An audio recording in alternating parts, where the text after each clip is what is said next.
For Creamer Media's Polity, I'm Sashni Midley. Researcher and analyst Professor Raymond Suttner joins me to discuss dissent and democratic consensus. Welcome, Professor. Thank you very much. Are you not concerned that some people will see your article as cynical and as downplaying the significance of well-meaning dissent?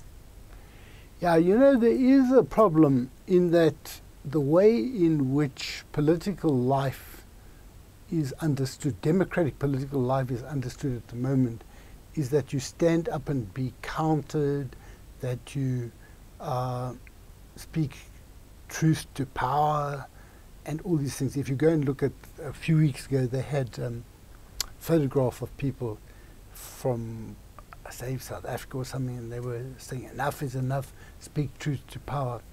Now, we must understand that being in perpetual dissent is not a normal state of politics. You don't have that in Britain, for example.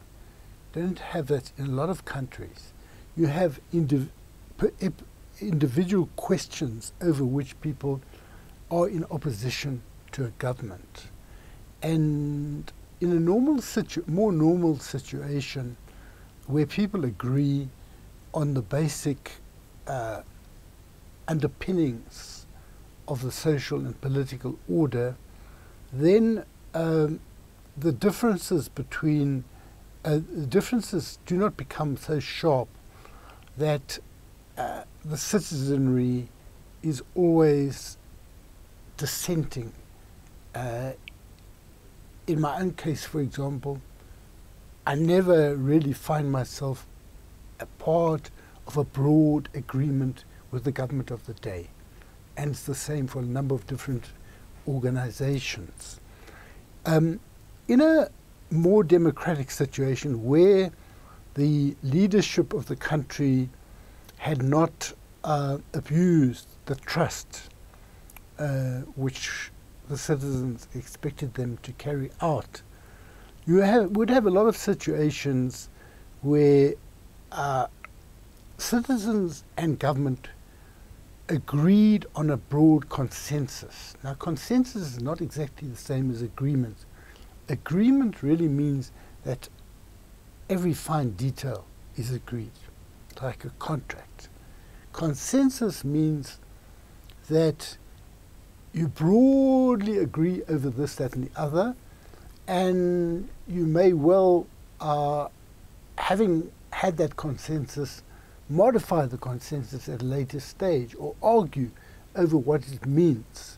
But we don't even have that broad consensus, and I think we have to look forward to the day where we are not in perpetual dissent, where we are joined together over a democratic consensus. I am not a dissident.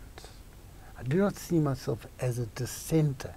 Don't self-define as a dissenter. I see myself as acting, as I understand it, in the interests of the majority of the people of South Africa, who in broad ways, I would say, may well develop a consensus as to the type of South Africa they want.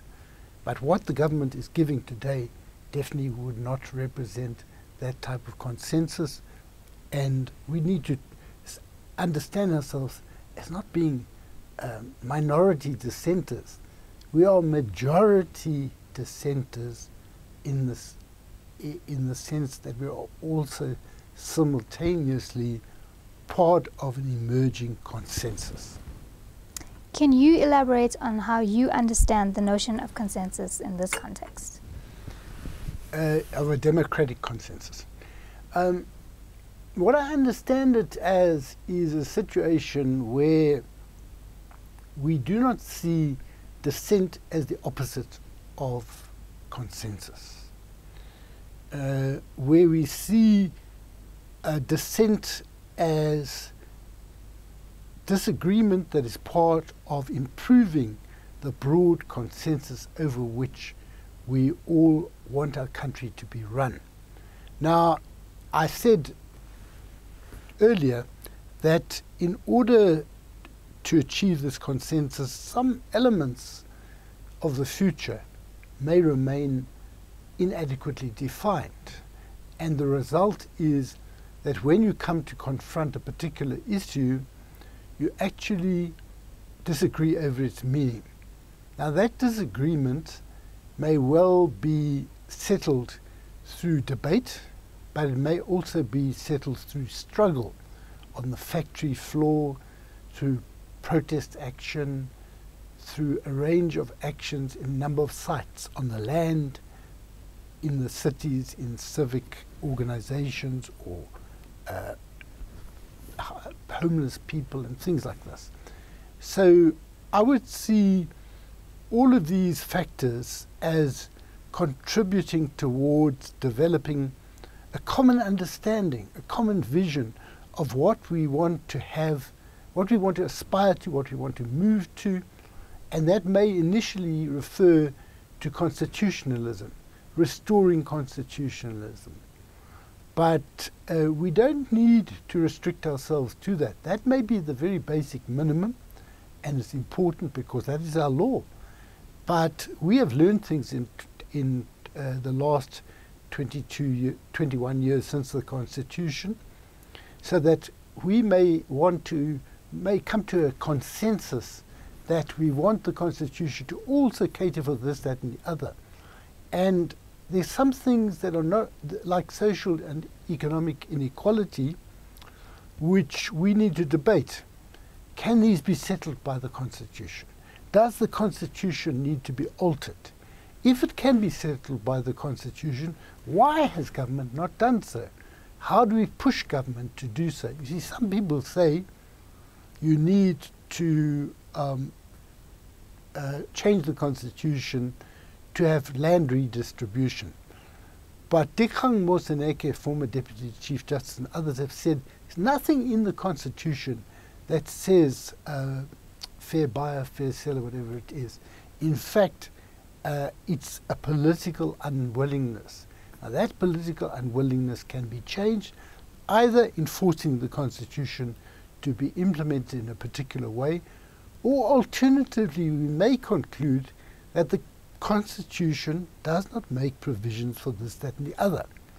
Now, in order to achieve certain goals, within that consensus, democratic consensus, people may have different ideas about socioeconomic inequality. You've got to win your position, and you win your position by your strength of numbers, by being organized, and by convincing people. So that's how I see it. And I also want to say to conclude that what I said in the article, when Nelson Mandela went to jail, he didn't go to jail as a dissident. Ruth First was not a dissident. Both of them may have disagreed with certain things at certain times within the organizations, but they were part of building a new democratic consensus which we are supposed to enjoy today. Thanks for speaking with us, Professor. Thank you. That was Professor Raymond Suttner speaking to Creamer Media's Polity about dissent and democratic consensus.